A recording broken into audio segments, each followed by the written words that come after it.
Hello, welcome back. So this video, I guess more of a negative video, kind of similar flavor to the anti-TBR tag, and that video didn't do very well, so I'm guessing this one won't do as well. But I wanted to do it anyway. So this book is going to be talking about books that I won't read because of content, and mainly specifically sexual content. If there's other kinds of content that the reason I won't be reading them, I'll mention that as well. So yeah, so we're gonna start with like book slash series that I won't read because of content, and then we're gonna move on, and that'll be a bigger chunk of me just authors that I won't read. And these books, so with like the anti-TBR tag, those were more books that I don't have an interest in reading. Where these ones, most of them I was interested at one point, but now I won't touch them. So anyways, let's get into it. So the first book that I won't read because of content is Binding 13 by Chloe Walsh. This seems to be one of the newer book talk books, or at least newly popular book talk books, because I've only really seen it come up like this year. So yeah, and I think so I heard a little bit about it, and I think someone mentioned that it had something to do with high school. So I was like, interesting. But then I kind of pushed that away because I'm like, well, if I know book talk, it's probably spicy. So I kind of just assumed that. But then one day I was like, well, let's actually look this up. Let's look up to see if it is actually spicy. And according to my research, it's not spicy, but the characters do apparently talk about sex a lot.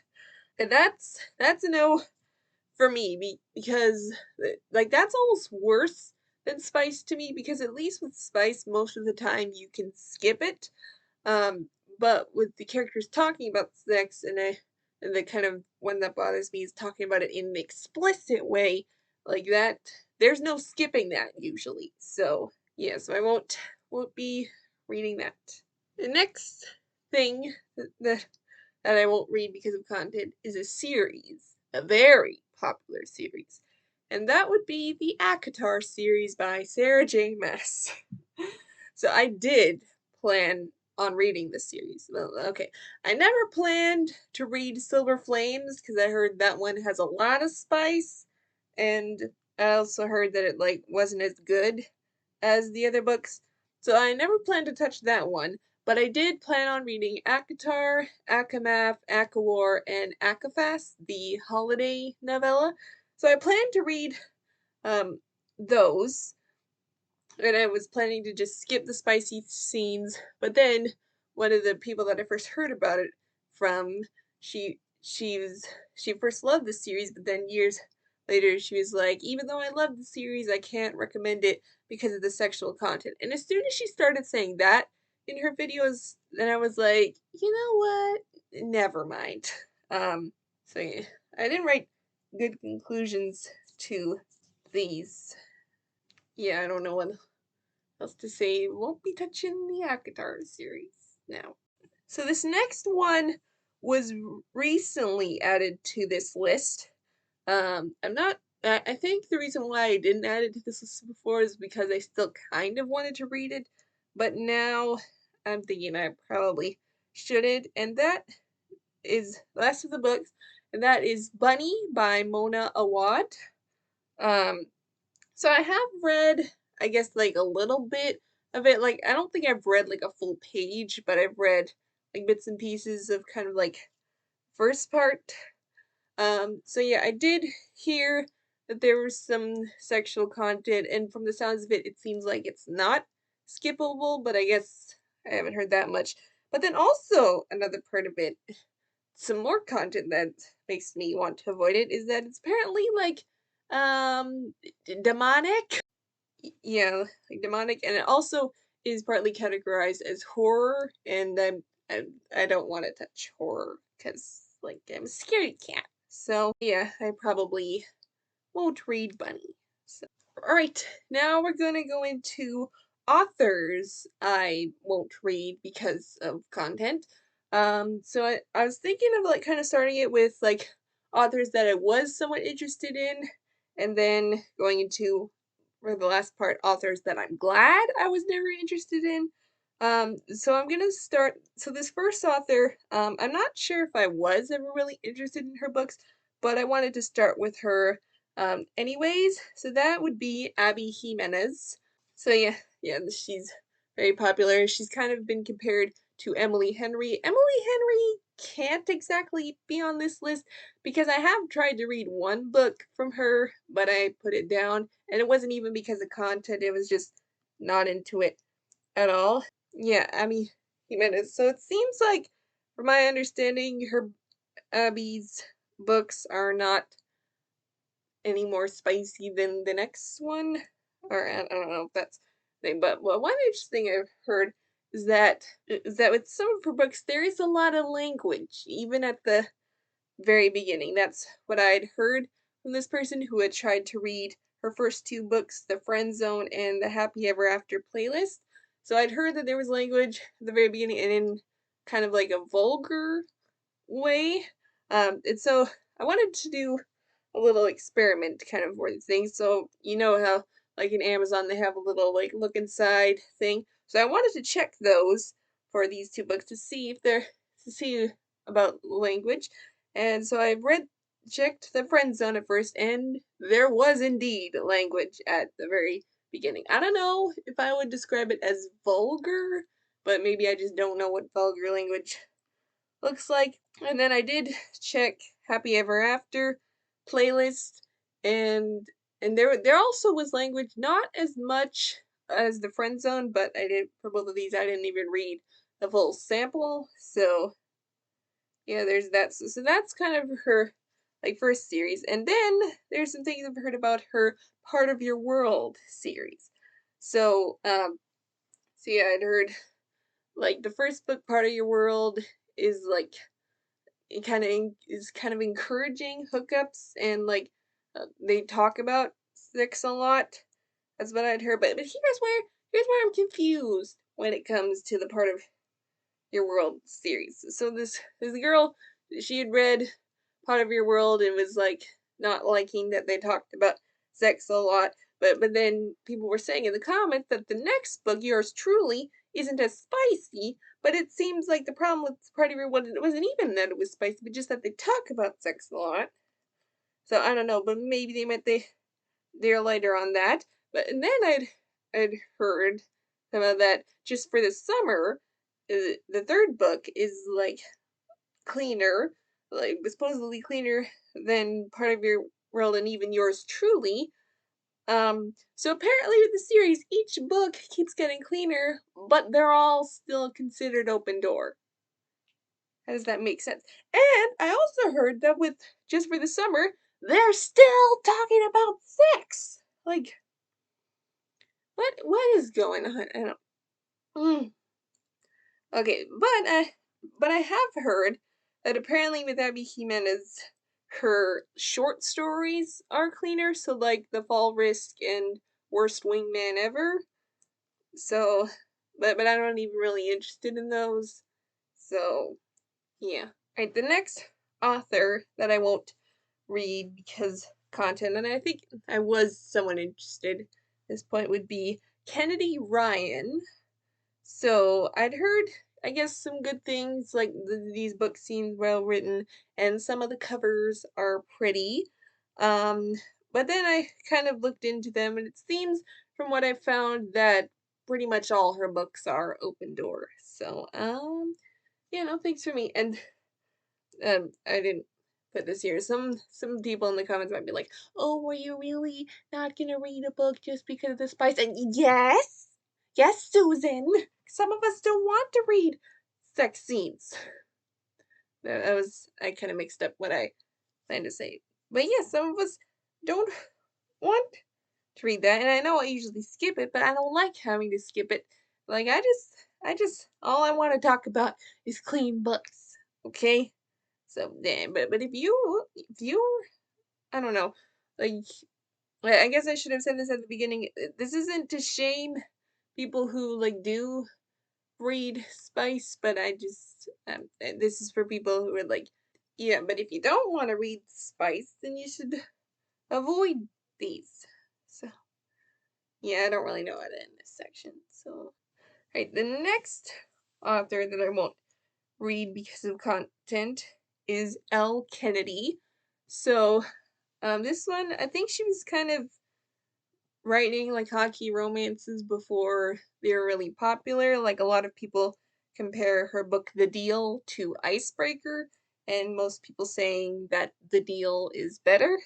And I think I read the synopsis of The Deal at one point and I was somewhat intrigued, but then but I didn't, I guess, pursue it that much further. But then I don't know how I heard, but like somehow I heard that like Elle Kennedy books are not clean.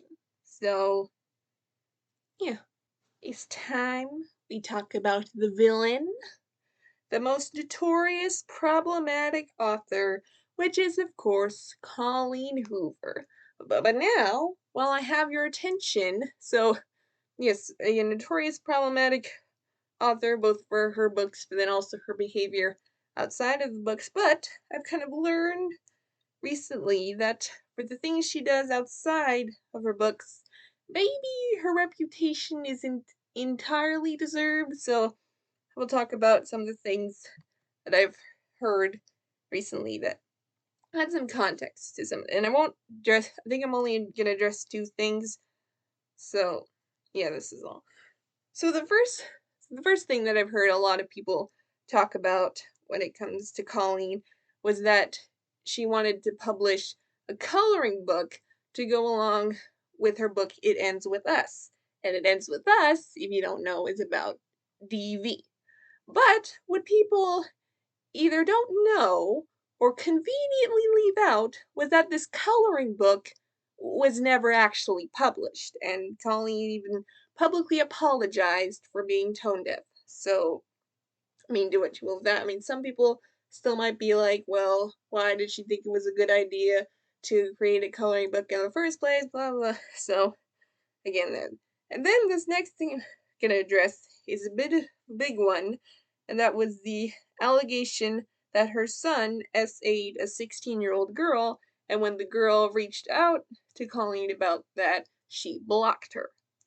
So the first thing about that was one, the girl didn't even say that she was SA'd. I mean, you can read what she actually said. I mean, maybe to give people benefit of the doubt, maybe some people read it too fast and thought she said SA, but if you read it carefully, that's not what she said. So yeah, and then so yeah, there's not much evidence about like what actually happened. So the girls say this, and then later on, Colleen um made a statement in her private Facebook group, but people have the screenshots. I'm not gonna show it. It's like kind of a lot, but basically she said that her son had asked this girl to send him a pic, and by the context we can assume he meant an inappropriate pic, and Colleen claims that she never even saw the girl's message, but she heard about it through other people talking about it, and when she heard about it, she went to message the girl about it to then find out that the girl had blocked her. But then Colleen reached out to her through her husband's account, and then they emailed and talked about it, and then she talked to her sons about it, and so yeah, I guess the one thing um in contention is whether or not Colleen blocked her, because the girl claims that she did, but then um, Colleen claims that she didn't even see the message. I want to believe Colleen because then that would mean that people have got this whole situation mixed up and that maybe she's not as bad as we thought. Um, but then in the screenshot that the girl sent of the message, it does say seen, so yeah, that probably didn't help her too much, but maybe that gets ring, and then when you hear other things there, like, maybe look into it more, so, yeah, but still, none of that changes the fact that a lot of Colleen's books are not clean. So, as I mentioned in my anti-TBR video, I at one point had 3 of her books on my TBR, and those books were Reminders of Him, All Your Perfects, and It Ends With Us. Now, to be honest, although this is when I made these notes, I was kind of, but it's there was a time when when I was still putting together this notes that I still kind of wanted to read It Ends With Us, but that is kind of fading. So yeah, I probably won't read it, and maybe I'll allow myself to watch the spoiler-filled reviews, but anyways, but not all calling books are spicy. Um, and it seems like some of her books do lean on the more closed door slash fade to black side, but I still am not even sure if I want to read those books because with Fade to Black, I still remember the first time I encountered a Fade to Black scene. I hated it. So there's that. And apparently, her cleanest book, at least in terms of spice, according to my research, is Without Merit. And I am somewhat curious about Without Merit. I saw a review of it, and this person said, I think this person said in the review, massive messed up family, and I was like, hmm. Um, so yeah, but then I guess the only thing was that I'd have to, um, take on the reputation of having read her book. Even though, as we discussed, she may not deserve that reputation, but yeah, I guess we'll see. Probably won't read any of her books, but yeah. Alright, I took a bit of a break and it got darker, so I had to turn the light on. Um, so yeah. So this next author, I think it's kind of, I'm not sure if it's more of a um was interested at one point, or I'm glad was never interested, maybe somewhere in between there. So I feel that that'll be a transition into authors I'm glad I was never interested in. But that would be Elsie Silver. So she is known for writing like cowboy romances, and people really love her books. Um, it, to the point where it's like from the booktube I saw, it became like a thing in my head to be like, oh, these girls and their Elsie Silver books. So yeah, there's that. And then I was watching a video, and this girl also mentioned authors she'll never read, and she included Elsie Silver in that because she was like, yeah, I'm just gonna assume they're spicy. But then idiot me was like, well, I'm gonna confirm that they're spicy. So let's check the reviews. And I wish I could delete from my memory the things I saw in just the reviews of an Elsie Silver book. So, so yeah, that was, and I think some things were successfully deleted, but not all of them. Like, ugh. And I realized later I shouldn't have had to look at the reviews. I should have remembered that when I would walk into a bookstore, the Elsie Silver books would be on the spicy table, and I should have remembered some of the reviews with the spice ratings. It showed a lot of a lot of spice in these books. And then people in the comments of that video were like, "Oh yeah, Elsie Silver is spicy, like so spicy." So yeah, never touching her. Now we're fully into authors that I'm glad I was never interested in. Starting with Tessa Bailey. So, yeah, I would kind of see some of her books come up every now and then, and surprisingly, during that time, I didn't really hear about, like, content, but then, um, I started I was watching these videos about kind of the topic of spicy books with cartoon covers, and of course, with that, I usually associate that concept with like Icebreaker. But they also showed Tessa Bailey's book. It happened one summer, and people would say like, "Yeah, it's got this cover, but it's dirty." And then when I started hearing that in videos, I was like, "Whoa! Thank goodness I was never interested in her books." So yeah, and apparently all of her books are spicy. So, going to the next author. Another author I'm glad I was never interested in was Lauren Asher. So, with this one, I saw under the comment again of that video where they assumed Elsie Silver was spicy. Someone commented talking about authors they would never read, and included some people that we already talked about: Elle Kennedy, Elsie Silver, Tessa Bailey, but also included in that list, Ali Hazelwood and Lucy Score. Won't touch those either. But then she also listed Lauren Asher, and she's like, "Well, actually, I have read one Lauren Asher book, but never again." So yeah, that was I mean, like, and also from what I've heard, like, I think some of her covers are like kind of aesthetic, but what's potentially on the inside, it scares me. So yeah, I don't really know how to end this video. Um, that's all. Again, um, just not bashing these authors, not bashing people who like their books, but I don't think these books and these authors are gonna be for me. So, yeah, that's it for now. Goodbye.